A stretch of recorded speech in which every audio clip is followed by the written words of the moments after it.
Olá, sejam muito bem-vindos a mais um SaúdeCast. Eu sou Beatriz Leite e hoje eu estou aqui com o Vitor Donato, que é supervisor de saúde do Butantã.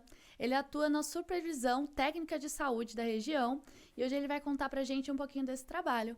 Oi, Vitor, tudo bem? Tudo jóia. Muito bem-vindo. Obrigado. É um prazer estar aqui e representar a população do Butantã e os profissionais da saúde de lá. Bacana. Vitor, me conta um pouco o que é a supervisão técnica de saúde, que a gente chama de STS, né? A Supervisão Técnica de Saúde é uma instituição, né, local que representa a Secretaria Municipal da Saúde, né? Então, as atribuições da supervisão técnica, ela está vinculada, atualizando a uma portaria que é de 5 de fevereiro de 2022.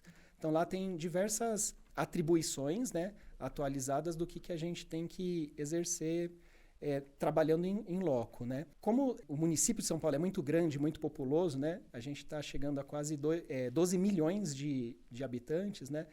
Então, é necessário e é fundamental que haja olhares locais para que a Secretaria da Saúde possa fazer a sua gestão com bastante propriedade, embasamento e tudo mais, né? O Butantã, de acordo com o censo de 2022, ele está hoje com uma população em torno de 468 mil habitantes em 2022. Lá está tendo um crescimento populacional bastante relevante. Então, eu acredito que na atualização do censo a gente vai chegar a quase 500 mil pessoas. Essa quantidade, eu fiz um comparativo, por exemplo, o município de Jundiaí, que é um município, né, que você tem um secretário de saúde, tem uma população menor que a do Butantã. Nossa! Quase 50 mil a menos.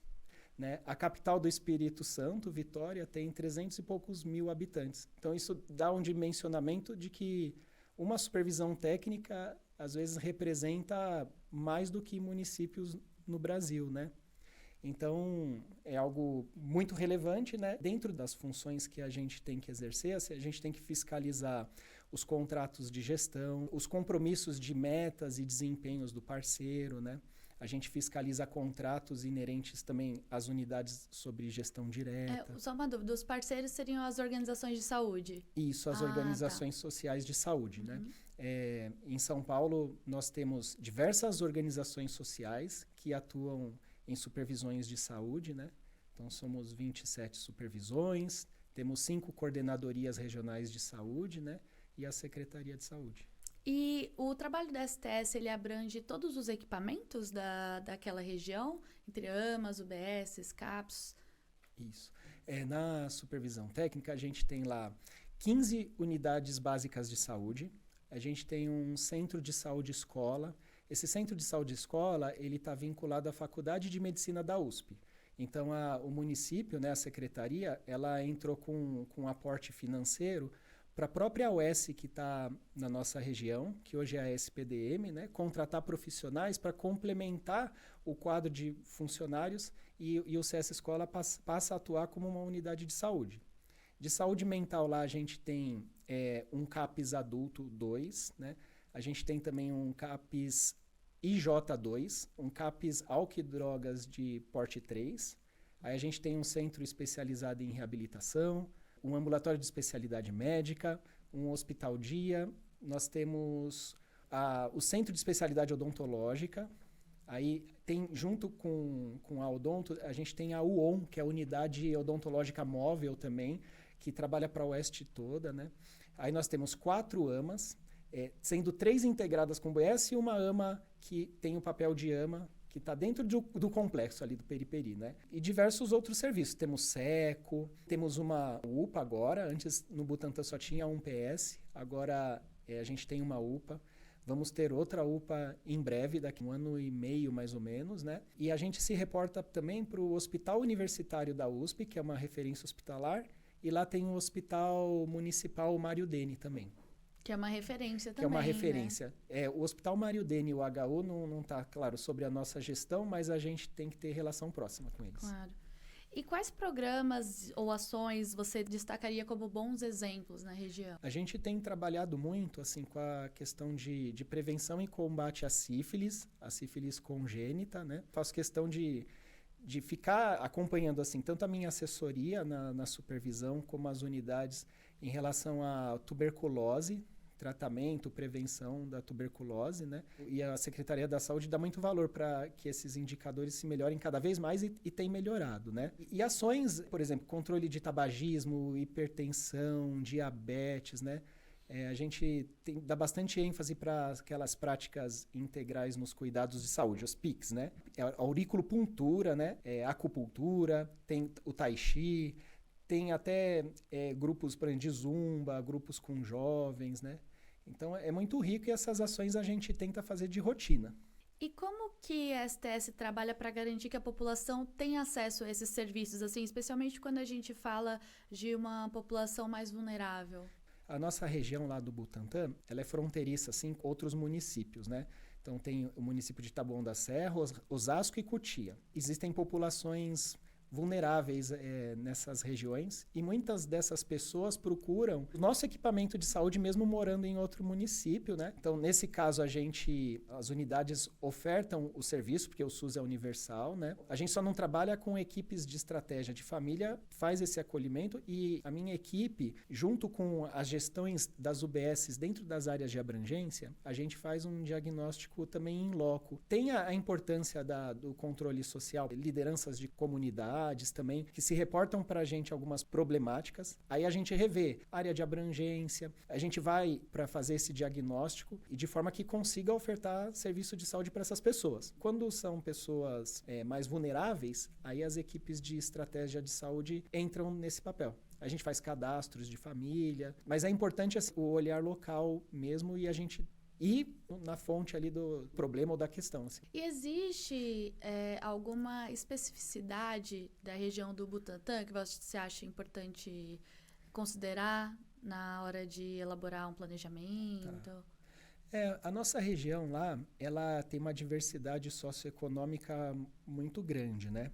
Então, a gente é uma população também que, ao mesmo tempo, em regiões mais vulneráveis, o envelhecimento não é tão grande, mas temos regiões também que a população envelhece. Então, dentro dessa discrepância socioeconômica, a gente tenta trabalhar de forma a trazer resolutividade. Então, por exemplo, em regiões que a população tem um envelhecimento maior, a gente trabalha muito com a ideia de atenção à saúde do idoso, né? Regiões mais vulneráveis, a gente tem que trabalhar com outras abordagens. E aí a gente tem, tanto da parte das interlocuções, nas diversas especialidades, na supervisão, junto com o parceiro, a gente tenta criar estratégias para trabalhar com equidade, né? Então, o que é importante para determinados grupos, a gente vai priorizar. Como que tem sido o impacto da tecnologia no trabalho de vocês? O que tem de inovação?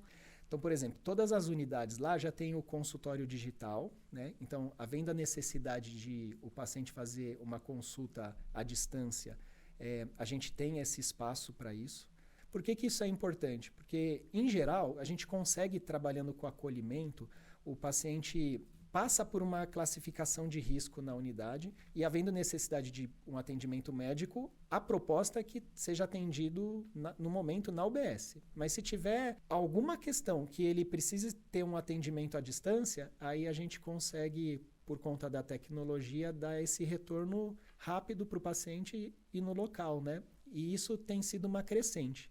A gente tem trabalhado bastante junto com os parceiros, até para treinar os profissionais também da região que não estão habituados com a tecnologia, de uma forma que eles consigam manusear os equipamentos, né, e dar esse suporte também. E tem sido acolhido pela população? Tem sim. A população, sabendo que isso pode trazer alguma resolutividade, ela aceita e tem as orientações também dos profissionais do manejo com isso. O atendimento à distância, ele nunca vai ser o prioritário. A gente sempre vai priorizar pelo exame físico, avaliação in loco, mas o paciente entende que ele está sendo acompanhado mesmo à distância, né? E a tecnologia ela está sendo importante lá, porque a gente tem trabalhado também questões de requalificação de fila. Por exemplo, alguns encaminhamentos, um especialista que pode avaliar o paciente à distância, ele pode passar orientações que às vezes se torna desnecessário o paciente continuar numa fila. Ele acompanhando a distância, ele consegue fazer essa conduta. Isso ajuda muito porque você tira da fila de espera pessoas que não vão ter mais necessidade de estar ali. Aí você traz agilidade e resolutividade também. Como que vocês, assim, pensando na construção de políticas públicas, como que vocês têm fortalecido o diálogo com os conselhos gestores e com a comunidade? Eu sou muito favorável e apoio a participação e o controle social, né? Eu sempre falo lá assim que juntos nós somos mais fortes. O que significa isso? Que eu tenho necessidades no local que, se eu me unir com a população, eu consigo trazer para a coordenadoria, né, e para a secretaria, eu ganho peso e reforço com a população na luta para resolução de problemas. Lá a gente tem muitas necessidades, né? São Paulo é tão grande, a gente tem certas carências, então eu trabalho nesse sentido de agregar o conselho comigo. E tô percebendo que você tem um dia a dia intenso. Lida com várias frentes, né? Como que funciona o seu trabalho, assim? Eu tenho uma equipe na supervisão maravilhosa, assim. Eu falo que, assim, sozinho a gente não faz nada, né? E sempre que eu participo de qualquer evento de abertura, eu trago toda a minha equipe em energia junto comigo. Eu falo isso porque eu tenho que dar valor mesmo para o trabalho deles. Tem muitos assessores que têm uma bagagem, um conhecimento muito maior que o meu, né? E eu represento, né, a supervisão, eu represento eles, mas eu dou muito valor, porque sem eles não faria nada. Então eu tento, assim, agregar os técnicos e também as pessoas que trabalham na nossa rotina lá, desde a pessoa da limpeza até um profissional que tem a pós-graduação, no sentido de, a gente está junto aqui, vamos tentar fazer a diferença, né? E motivá-los, né, da melhor forma. E aí, com isso, a gente vai dia a dia melhorando. A demanda é enorme, né? A gente tem relações com parlamentares, com lideranças de população, com a OS, com os funcionários da própria supervisão, as unidades diretas, que é subgestão direta, as unidades de subgestão de parceiro, problemas que eventualmente pode acontecer em equipamentos de saúde. Então, tudo isso vem. Então, o supervisor acaba tendo... A gente fica 24 horas antenado. Então, tem que gostar muito e é gratificante de ver o resultado, assim, né? E antes da gente começar, você estava me contando que, na verdade, você é cirurgião dentista, né? Originalmente. Assim, como isso aconteceu? Como você foi parar na gestão? Isso. Então, eu sou cirurgião dentista, me formei em 2006, né? Desde então, eu trabalho em consultório privado, né?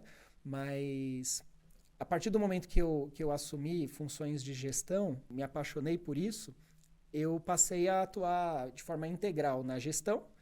E para não perder o vínculo com a odontologia, eu trabalho de noite e aos sábados, né? Aí eu passei num concurso em 2012 para a Fundação Casa.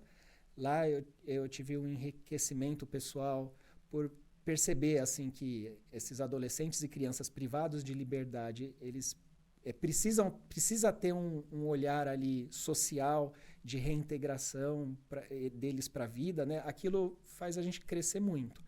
E moro na Zona Sul, ia até Franco da Rocha trabalhar, com muito prazer de ir. Eu só deixei de estar lá porque quando eu entrei no concurso na prefeitura em 2015, eu tive uma oferta para trabalhar 40 horas e eu comecei na prefeitura trabalhando no Centro de Especialidade Odontológica, no Alto da Boa Vista, na Zona Sul, né? Aí de 2015 a 2017 eu atendia como protesista, que também eu achava um trabalho muito nobre, né? Você devolver funções mastigatórias, estética, fonética para pessoas que precisam, né? E o SUS fazendo isso traz um orgulho grande, bastante. Mas aí lá eu fui convidado para trabalhar com o conselho gestor. Aí eu fiz curso de formação e capacitação de conselho. E aí eu fui convidado, em 2015 eu comecei, no meio de 2017 a assumir o ambulatório de especialidade médica no Alto da Boa Vista, que a gente tem a parte odontológica da Boa Vista, o andar de baixo é odontologia, no andar de cima é especialidade. Precisava de um gerente, aí eu assumi, e desde então eu me apaixonei muito pela gestão. E aí, então, eu fiquei na gestão, né, de lá, de 2017 até dezembro de 2023, né? Foi aí que eu fiz especialização em saúde coletiva. E aí eu recebi um convite para assumir a supervisão. Aí eu assumi no dia 2 de fevereiro de 2024 e estou no Butantan até hoje. E muito feliz por estar lá, porque quando a gente trabalha numa supervisão, a gente consegue ver resultados muito maiores do que numa unidade de saúde, que também gera resultados, né? Eu tenho um carinho enorme pelos profissionais do AE Alto da Boa Vista, né? Até hoje eu tenho vínculo com eles e isso foi muito gratificante. E agora na supervisão o leque ampliou muito e é muito satisfatório, assim. Então eu espero que eu só vou me dar assim por satisfeito se eu fizer a diferença lá na região. Então eu me cobro bastante mas faço questão de ver esses resultados, né? É muito bacana isso, porque, de modo geral, quando a gente fala de saúde, a gente pensa só nos profissionais da ponta, né? O enfermeiro, o médico, que são essenciais. Sim. Mas que tem alguém que precisa estar gerindo tudo isso, né? Isso Sim. É muito bacana. E você falou que se cobra muito para ver esses resultados, bons resultados de gestão, né? O que você ainda quer ver no Butantan? A região tem muito a crescer, mas eu reconheço muito o investimento da gestão atual. Por exemplo, a gente vai ter uma inauguração da UBS agora, Reserva Raposo, que está tendo um empreendimento lá imobiliário enorme, né? Até dezembro, em torno de 27 mil pessoas, dezembro já está aí, né? Então já estão morando ali, com a perspectiva de chegar a 80 mil pessoas. Então tem uma contrapartida do empreendimento. Então já tem uma UBS que vai ser inaugurada porque precisa. Aí vai ter uma outra UBS já prevista. E lá eu estou lutando, junto com a população, para conseguir uma área dentro do empreendimento para ter um CAPES. Então, porque precisa, né? Então assim, tem muito trabalho a ser feito e eu vou ser o chato a cobrar, mas reconhecer também. A gente tem lá, por ter 500 mil pessoas, foi muito bom ter sido construída a UPA ali, né? E a gente percebe que para 500 mil pessoas, a gente precisa de mais uma e o prefeito investiu nisso. Então está tendo agora a construção de uma segunda UPA lá. Então as perspectivas assim são muito boas da saúde. Tem apoio e eu vou continuar assim diagnosticando e trazendo, né, para a secretaria e para a coordenadoria essas necessidades e eu sei que eles vão apoiar. Quer deixar alguma mensagem para os trabalhadores de saúde que atuam na STS e também para a população da região? Sim. Para os meus assessores, né, e toda a equipe, eu estou aqui, mas estou junto com vocês todos, eu valorizo o trabalho de todos vocês, né? E para vocês e para todos os profissionais da saúde, da gestão direta, das OSs, né? Eu vejo que a saúde ela tem uma nobreza muito grande. O trabalho é muito nobre, né? Quando você alivia dores, né, sofrimentos e trabalha para a qualidade de vida das pessoas, não tem nada de valor econômico que pague isso, né? Então, para que todos se sintam motivados e estimulados a continuar nessa proposta, né? São Paulo é uma cidade imensa, né? Uma das maiores do mundo, né? É muito desafiador e a motivação e o trabalho de todos traz resultados muito bons, né? E para a população, você quer falar alguma coisa? Para a população, eu falo que assim, a gente não consegue resolver tudo de imediato, mas tanto a população como as lideranças das comunidades, elas sabem que a gente tem trabalhado, recebido as demandas e tentado dar retorno. Nas reuniões de conselho eu tento levar o retorno daquilo que a gente tem conseguido e das dificuldades, né? Então eu quero dizer para eles assim que eu só vou me dar por satisfeito se eu conseguir melhorar em muito a saúde no Butantan. É o que eu pretendo fazer. Espero ainda ficar bastante tempo lá, né? E que eles podem contar com o meu apoio. Claro que a gente tem que ter uma postura técnica. Então, vem demandas que a gente tem que ver a pertinência, a viabilidade, mas situações clínicas mais graves, necessidade de intervir para a saúde das pessoas, a gente vai fazer o possível. Então, para eles se sentirem seguros que os esforços estão acontecendo. Tá ótimo, Vitor. Muito obrigada pela sua participação. Você será sempre bem-vindo aqui no nosso SaúdeCast. Obrigado, eu agradeço. Muito obrigada a você que assistiu. Se você gostou, curte, comenta e compartilha. Até a próxima.